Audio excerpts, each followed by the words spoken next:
নমস্কার, আশা করি সবাই খুব ভালো আছেন। মনের কোণে নতুন একটা ব্লগে আপনাদের অনেক অনেক স্বাগত। আজ শুক্রবার, সকাল এখন 10টার মতো বাজে। গতকাল তো আমরা সন্ধেবেলায় পুরীতে এসে পৌঁছেছিলাম, রাত্রিরে একটু সমুদ্রের পাড়ে গেছিলামও, কিন্তু প্রথম দিন সমুদ্র দেখার আনন্দে আর ভিডিও করা হয়নি। এই হোটেলটায় আমরা রয়েছি, আর রুমটা একবার আপনাদের দেখাই। হোটেলটা এমন কিছু ভালো নয়, কিন্তু খুব বাজেট ফ্রেন্ডলি। আমরা 3টে রুম নিয়েছি। এই রুমটায় আমরা রয়েছি, আর ঠিক এর ওপরে একটা রুম বাপ্পাদারা আর একটা রুম অসিতদারা রয়েছে। এই যে এইটা হলো আমাদের রুম।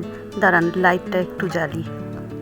একটা কিং সাইজ বেড রয়েছে, অ্যাটাচ বাথ রয়েছে, আর রয়েছে একটা মিরর। ব্যাস, আর কিছু নেই।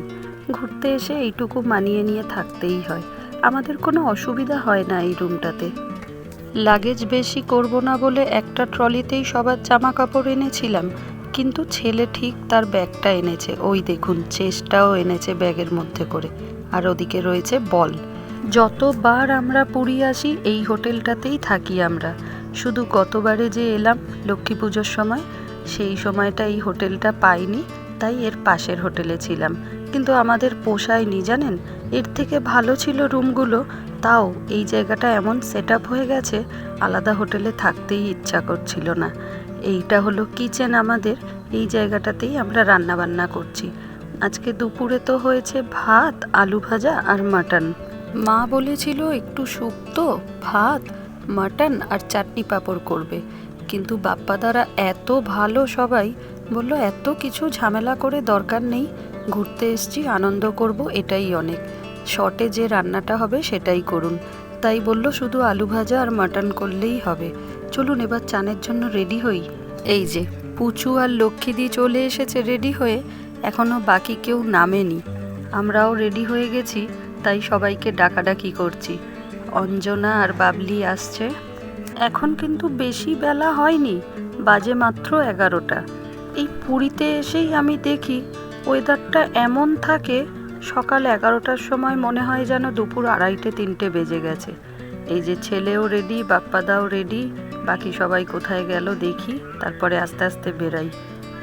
এখন চান করতে যাচ্ছি ঠিকই, কিন্তু সমুদ্র থেকে উঠে আস্তে আস্তে 3টে বেজে যাবে।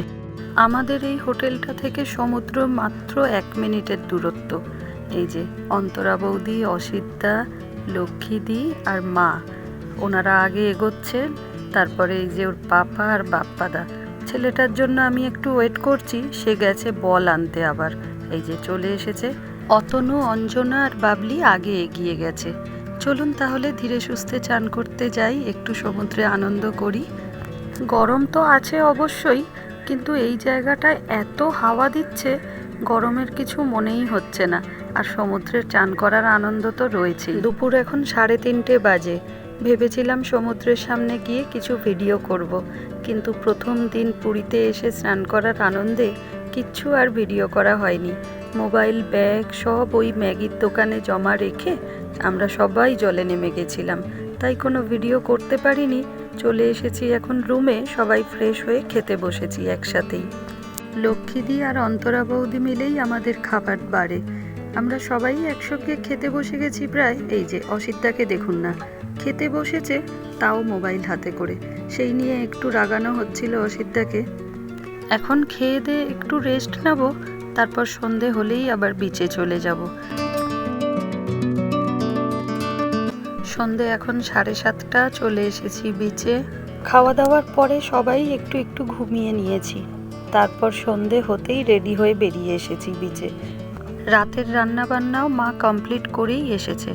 এখন আমরা থাকবো প্রায় রাত্রির 11টা, 11:30 পর্যন্ত, মানে ওই যতক্ষণ বিচে থাকতে দেবে আর কি।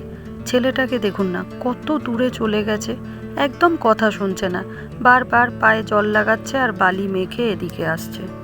বিচে বসে এই সমুদ্রের ঢেউ দেখা আর হাওয়া খাওয়া, এই যে কি শান্তি বলে বোঝানো যাবে না।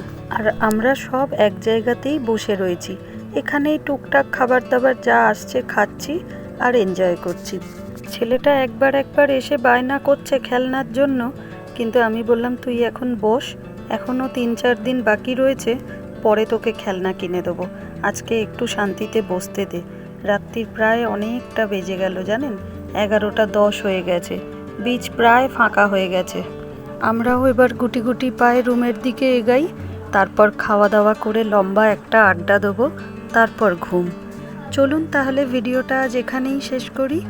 ভিডিওটা ভালো লাগলে একটা লাইক করবেন, কিছু ভুল ত্রুটি থাকলে অবশ্যই কমেন্টে জানাবেন, আর সাবস্ক্রাইব করে পাশে থাকবেন।